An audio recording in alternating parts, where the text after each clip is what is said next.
o senhor, como representante dos prefeitos, viu essa instalação da pandemia, incluir também prefeito, essa CPI da pandemia, incluir também a apuração de recursos federais encaminhados a estados e municípios. O senhor acha que isso ajuda ou pode aumentar o foco, como se diz, dessa CPI e dar em nada o resultado final? Mas veja, em primeiro lugar, Agostinho, Thaís, ouvintes da Band, nós não temos nada a temer da CPI. Os prefeitos, nós aplicamos corretamente os recursos enviados pelo governo federal, né? O Brasil é um país que tem repartição de recursos, então é uma prerrogativa do Senado, né? De maneira efetiva, construir e fazer as CPIs. A questão é que o próprio regimento interno do Senado diz que a CPI tem que ter foco, né? Tem que ter objetivo determinado e foco. O que nos preocupa, o que nos chama a atenção, é de que maneira vai fiscalizar mais de 5 mil municípios brasileiros. Qual é o método que vai fazer? Quais vão ser os municípios escolhidos? De que maneira vai ser feita essa fiscalização?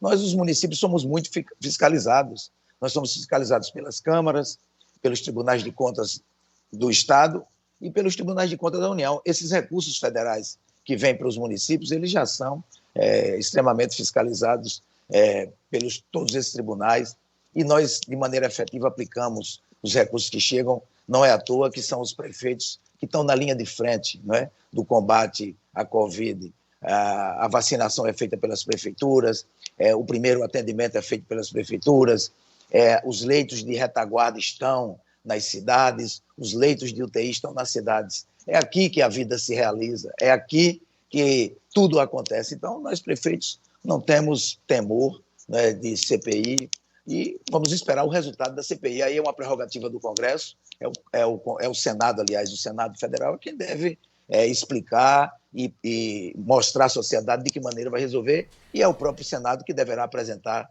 os resultados. Nós, prefeitos, estaremos aqui trabalhando. A minha preocupação maior é com as pessoas que estão se contaminando, as pessoas que estão sendo internadas, as pessoas que estão nas UTIs, e que cada dia que passa, grande parte dos municípios estão com dificuldades de kits de intubação. A minha preocupação é com vacina. Hoje, por exemplo, amanhã nós estamos começando aqui em Aracaju vacinar os 60 anos. Em terça-feira a gente encerra essa primeira fase da vacinação da Covid, com os acima de 60 anos todos vacinados, né? Agora vamos entrar na fase de comorbidade, e as vacinas estão vindo ainda, né, a conta-gotas, ainda em pouca quantidade. Essa é a minha preocupação maior. Minha preocupação nesse momento é em salvar vidas. E, obviamente, o Senado se preocupa com a CPI, que é prerrogativa do Senado. A gente está falando com o prefeito Edivaldo Nogueira, ele é o presidente da Frente Nacional de Prefeitos, prefeito também de Aracaju, capital de Sergipe. Aliás, prefeito, a Rádio Bandeirantes chega aí em Aracaju pela Rádio Liberdade, então um abraço para os nossos ouvintes que estão conosco também agora em Aracaju. Queria perguntar para o senhor justamente sobre kit intubação. A gente ouviu nessa semana na Rádio Bandeirantes o deputado Dr. Luizinho, que é o presidente da Comissão de Seguridade Social da Câmara, e ele disse o seguinte: este final de semana, hoje sábado, amanhã domingo, será o pior em termos de fornecimento de kit intubação nos hospitais públicos do país, porque esse medicamento e também os equipamentos já terminaram em alguns lugares e ainda não vai dar tempo de repor aquela remessa que chegou via importação ontem. Qual é o quadro que o senhor tenha nesse momento dos municípios em relação ao abastecimento do kit intubação, prefeito? Olha, é uma situação ainda muito dramática, muito difícil. Uma parte grande dos municípios, cerca de 900 municípios, já estão com pouca possibilidade, com os estoques bem limitados. Abriu-se uma esperança com a chegada dos 2.300.000 kits enviados pela China, comprados por empresários brasileiros que doaram ao Ministério. Nós esperamos, que esses kits cheguem rapidamente ao seu destino. Essa que é a nossa esperança, porque, de fato, é um quadro muito dramático, né? E vocês sabem que uma das condições básicas para a boa intubação, para que os pacientes possam suportar a intubação, que já é algo muito difícil, né, de ser feito e de ser suportado, é que nós temos os remédios necessários para fazer o relaxamento muscular, para fazer analgesia, para fazer todo esse processo que nós que vivemos aqui no dia a dia da saúde municipal, sabemos a quantidade de pessoas que estão entubadas e a elevação, né, do número da necessidade desse kit, porque cresceu exponencialmente a quantidade de internação de UTIs, aumentou o prazo de internação, que nós temos assistido agora uma mudança, né, na faixa etária da Covid. A Covid passou, na primeira onda, as pessoas com mais de 60 anos eram os mais atingidos, e agora nós temos uma alteração, né, cerca de 40%, 50% já são pessoas de 40 até 60 anos. Né, e essas pessoas ficam mais tempo internados. Portanto, é uma situação muito dramática e eu espero que o Ministério da Saúde use a logística melhor que puder para enviar esses 2.300.000 kits, que embora ainda sejam poucos, mas já dará um alívio para essa situação dramática que começa a acontecer nos municípios brasileiros. Prefeito Edivaldo Nogueira, o senhor falou que é na cidade, na prefeitura, né, no município que a vida acontece de verdade. E é mesmo. E a gente tem visto, como não há uma orientação central, cada prefeitura, cada estado faz da forma que acha mais conveniente. Aqui em São Paulo, por exemplo, a gente está saindo de uma fase vermelha com muitas restrições para uma outra fase de transição, que foi criada agora. Essa fase de transição não existia, que permite mais alguma coisa, mas não tudo, ainda com limite de pessoas, por exemplo, em estabelecimentos comerciais e também uma redução no horário. Bom, a gente sente que é mais ou menos dia a dia que as prefeituras estão definindo o seu caminho.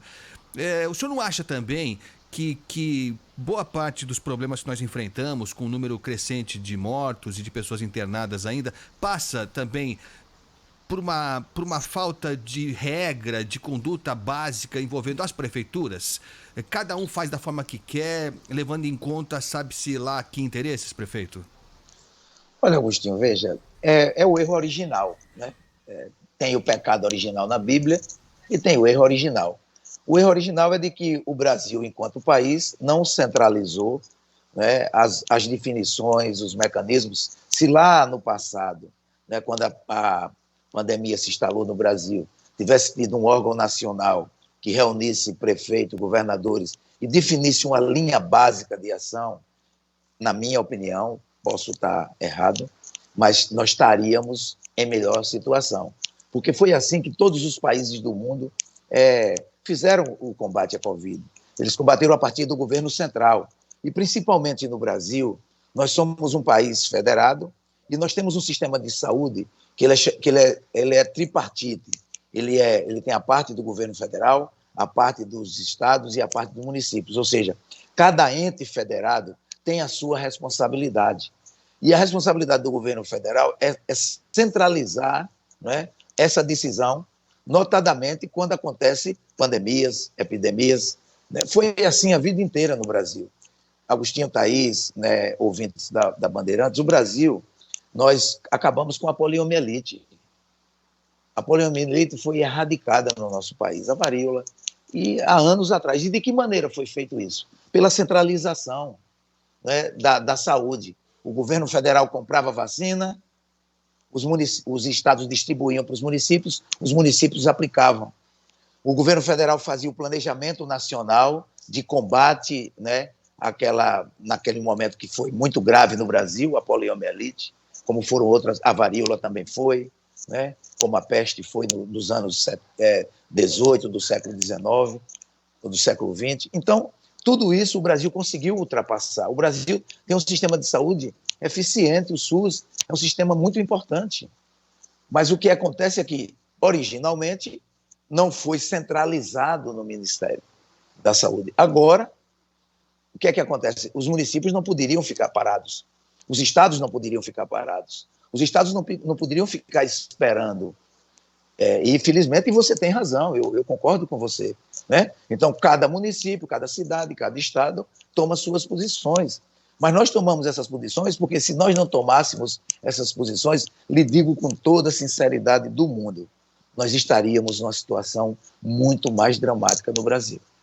O Brasil está enfrentando dessa maneira, porque os governadores, os prefeitos e também o governo federal, o Ministério, né, nesse momento tem adotado uma posição diferente, estamos enfrentando, né, da maneira que pudemos enfrentar. Aliás, prefeito... Então, acho...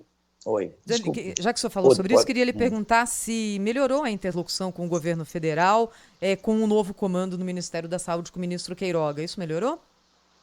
Nós já tivemos uma reunião com o ministro Queiroga, a reunião foi muito positiva, foi há 15 dias atrás, ficamos de ter outras reuniões, né? Nós sentimos que o ministro tem vontade, ele está disposto, né? O problema é que ele esbarra em questões que são estruturais, né? Como a dificuldade que o Brasil teve de comprar vacinas, de fazer convênios com laboratórios inicialmente, e hoje você tem uma escassez de vacinas no mundo inteiro, as dificuldades que o Brasil está tendo com outros países do ponto de vista das relações internacionais, tudo isso tem dificultado. Mas eu tenho a impressão que agora é preciso olhar para adiante, é isso que eu estou, como presidente da frente, o meu lema é olhar para adiante, é unir. Eu acho que a gente precisa fazer um esforço gigantesco de estados, municípios, governo federal, nos unirmos, né? Eu digo, o vírus não tem partido, o vírus não tem cor, não tem sexo,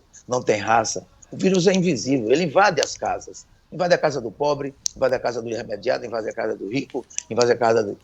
Então, e pega qualquer pessoa e está causando um estrago imenso no nosso país. Não tem outra saída que não seja a união dos três poderes, das três esferas de governo, municipal, estadual e federal, a união da sociedade, o entendimento que são dois mecanismos importantes para nós combatermos a epidemia. Um é ainda o distanciamento social, é ainda o uso de máscara, é ainda o lavar as mãos, é evitar sair só para aquela atividade necessária. E o outro, que é fundamental, e é com ele que nós vamos ter, vamos dizer assim, a possibilidade de derrotar definitivamente, que é a vacinação.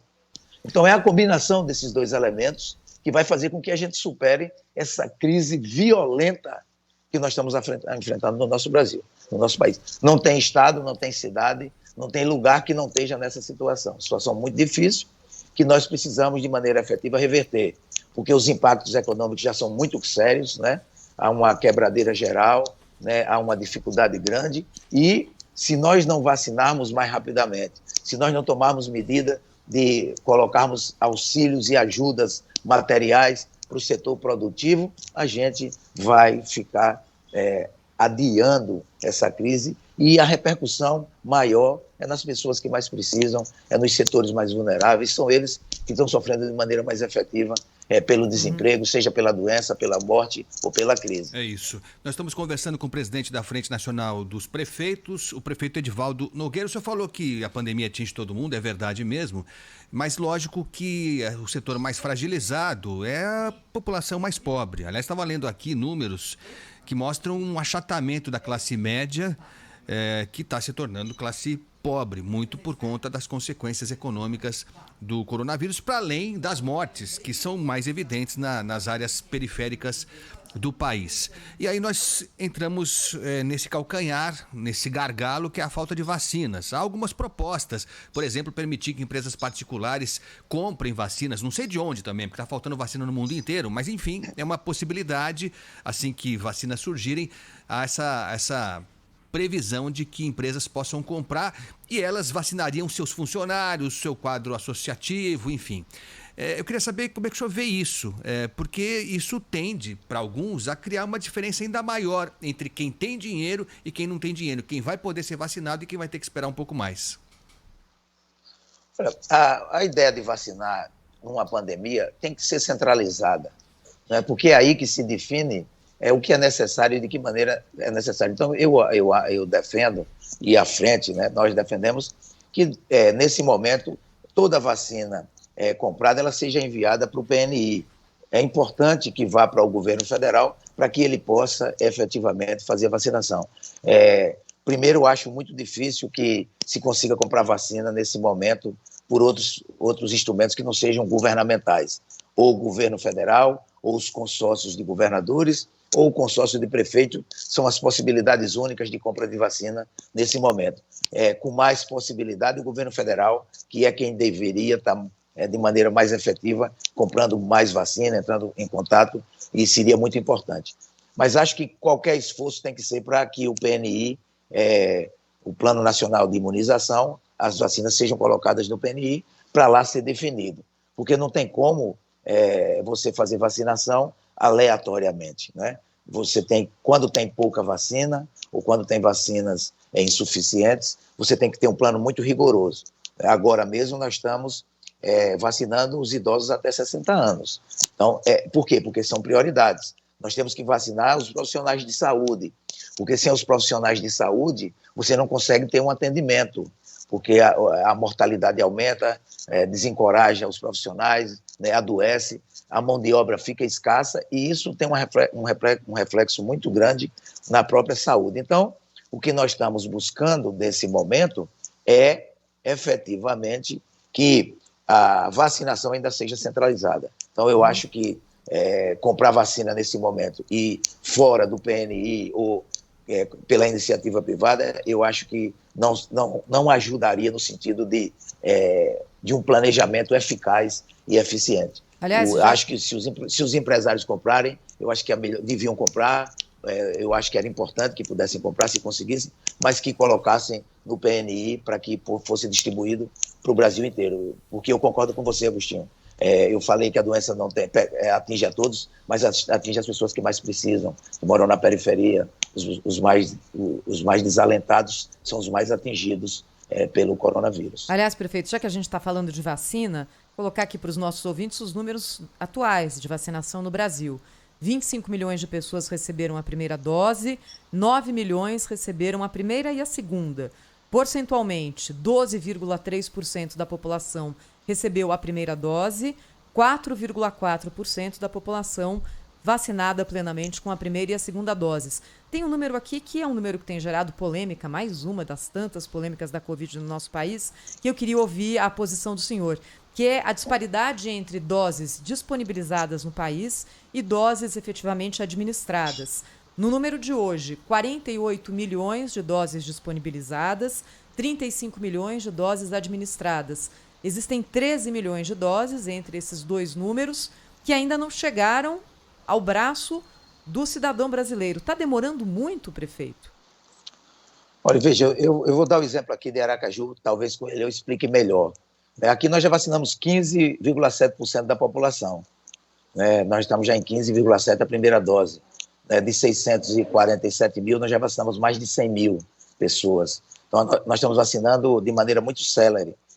Vacinamos, inclusive, começaremos amanhã, no domingo, vacinar as pessoas já de 60 anos. Na terça-feira, a gente encerra o ciclo dos idosos aqui na nossa cidade. Agora, qual é a questão que há um movimento, há um problema? Primeiro, é que as pessoas, a segunda dose, tem muita gente que não está indo receber a segunda dose. Essa é uma questão, inclusive, que nós estamos trabalhando para ver se faz busca ativa, de que maneira nós vamos trabalhar para que as pessoas que tomaram a primeira dose vão na unidade básica de saúde ou no lugar que elas tomaram a primeira e tomem a segunda dose. O segundo é que fica sempre uma reserva entre a primeira e a segunda dose, principalmente da Coronavac. Por quê? Porque são apenas 28 dias. O fato de não ter um fluxo efetivo de vacina tem feito que algumas cidades fiquem receosas de dar a primeira dose e quando chegar para dar a segunda dose, não ter a segunda dose. Então, essa dificuldade também tem esse elemento como forma efetiva. E um outro problema que justifica também é que a AstraZeneca, que está sendo dada, a segunda dose só é dada 90 dias depois. Então, também essa diferença que fica, às vezes, aparente, mas é porque não chegou ainda a vez da pessoa tomar sua vacina. Mas, de fato, acho que ainda a lentidão, na minha opinião, ela não diz respeito à capacidade dos municípios vacinarem. Os municípios têm capacidade de vacinar. Essa os municípios são treinados para vacinar. É uma das especialidades dos municípios brasileiros, é campanha de vacinação, porque elas sempre foram feitas nos municípios. Agora, o grande problema é a quantidade de vacina que está chegando, que ainda é insuficiente e que elas, às vezes, dificultam como você planejar. Vou dar um exemplo concreto, que é o exemplo que eu vivo, e é esse que eu posso falar. Por exemplo, chegaram as vacinas ontem, anteontem, e ontem nós já planejamos. Você veja, chega no dia, porque se não chegasse as vacinas ontem, teria que parar domingo a vacinação, porque já não tinha mais vacina. Então, mas ficou uma expectativa. Quantas vêm? Quantas vacinas chegarão? Como é que vai ser feita? Quantas Coronavac vêm? Quantas AstraZenecas vêm? Então, tudo isso dificulta que os municípios façam um planejamento de médio e de longo prazo para a vacinação. Mas acho que, chegando vacina, os municípios vacinarão com a rapidez que for necessária. Nós, aqui de Aracaju, já vacinamos 15% da nossa população, que é um fato, dentro do quadro nacional, mostra que há possibilidade de vacinar. Prefeito Edivaldo Nogueira, presidente da Frente Nacional de Prefeitos, prefeito de Aracaju, falou conosco aqui ao vivo na Rádio Bandeirantes. Prefeito, mata a gente de inveja. Como é que está hoje a cidade de Aracaju, essa cidade maravilhosa do Nordeste do Brasil? Ele está com uma janela ali, pela luz está batendo do lado aí, ó. Ela está linda, ela está muito bonita. Inclusive, choveu hoje de manhã, teve chuva aqui na cidade. E agora o sol já começou a aparecer, né? Mas aqui nós estamos nesse período de distanciamento social, então nada estamos de praia. Aqui, nada de praia. As praias hoje e amanhã elas estão sem funcionar. Obrigada então, prefeito. Bom fim de semana para o senhor, hein? Muito obrigado. Bom fim de semana para vocês também. Um grande abraço. Muito obrigado. Linha Internacional.